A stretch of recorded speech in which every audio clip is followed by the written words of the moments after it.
तो जो वीडियो थी जिसमें मैंने बोला था रामपाल जी के चेलों के साथ कि एक बार यहाँ मरोगे, सतलोक में मरोगे तभी तो पैदा होगे, वो इस बात को समझ ही नहीं पाया जो वीडियो बना के बैठा है।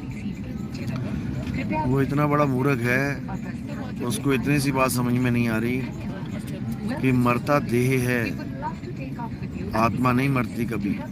और सतलोक में देह नहीं पहुंच सकती, आत्मा ही पहुंचेगी। और जो एक बार पैदा होना था वो हो चुके हैं, बार बार पैदा होना है क्या? जो एक बार पैदा होना था वो कर दिया सतलोक में रामपाल जी महाराज ने पैदा। अब बार बार पैदा ही होते रहोगे क्या?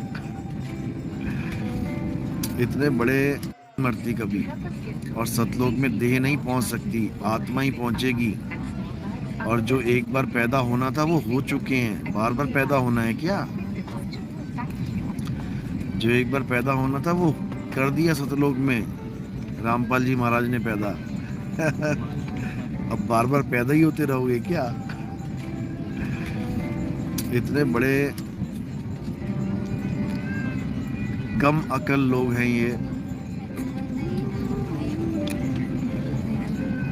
कहते वहां पे जाओगे, फिर वहां एक बार पैदा हो जाओगे, फिर बड़े होगे, फिर परिवार बनेगा।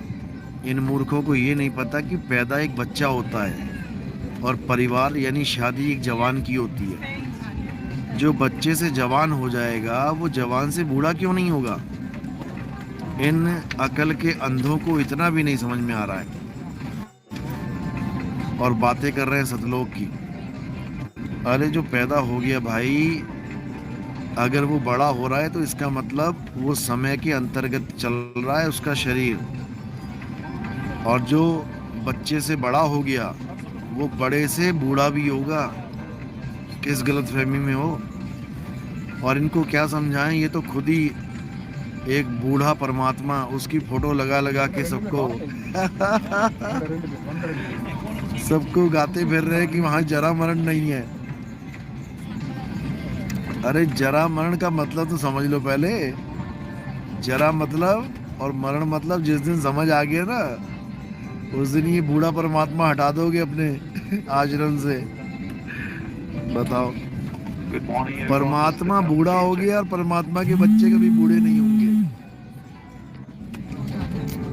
ऐसे मूर्ख लोगों से पाला पड़ गया, क्या बताया जाए।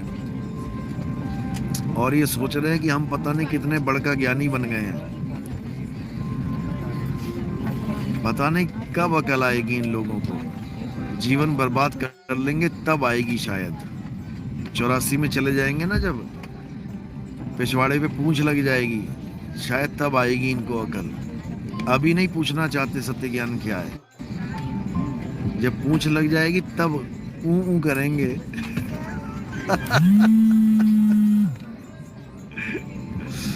लेकिन खैर, इन्होंने अपने पैर पे खुद कुल्हाड़ी मार ली है नितिन दास की वीडियो चला के। अब इनको संभालना मुश्किल हो जाएगा, अपने ही भक्तों को संभालना मुश्किल हो जाएगा। अब इतने सवाल आएंगे, इतने सवाल आएंगे कि जवाब देते थक जाएंगे ये लोग, लेकिन संतुष्ट नहीं कर पाएंगे किसी को।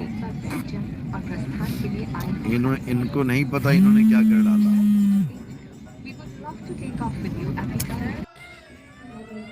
और आने वाले समय में 21 गलियां नहीं लांग पाएंगे ये। सतनाम।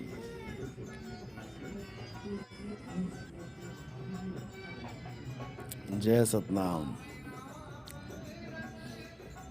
इतना बुरा हाल है इन लोगों का, क्या बताया जाए। बस इनको दान चंदा देते रहो। नाम खंड का जो इन्होंने ड्रामा चला रखा है, 21-2100 रुपये देते रहो, नाम फेविक्विक से जुड़वाते रहो। उसके बाद सुख के लिए, शांति के लिए घर में 21,000 के पाठ करवाते रहो, 51,000 की बोली लगवाते रहो। बस यही काम रह गया है और कुछ नहीं है।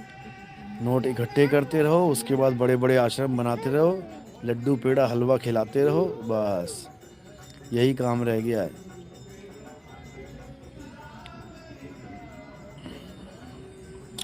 सतनाम सतनाम। तो भाई ऐसे बात नहीं बनती, ऐसे दाल नहीं गलेगी तुम्हारी। जैसे नेपाल में बंद हो गए हो, चारों तरफ से ढक्कन बंद कर दिए गए हैं, ऐसा ही हाल इंडिया में भी हो जाएगा। थोड़ा और समय रुको, लग जाएगा पता।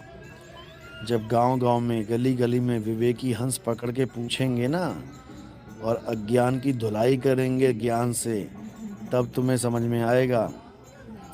अभी ज्ञान फैलने दो एक बार अच्छे से, फिर बताते हैं क्या होता है मूल ज्ञान। सतलोक आश्रम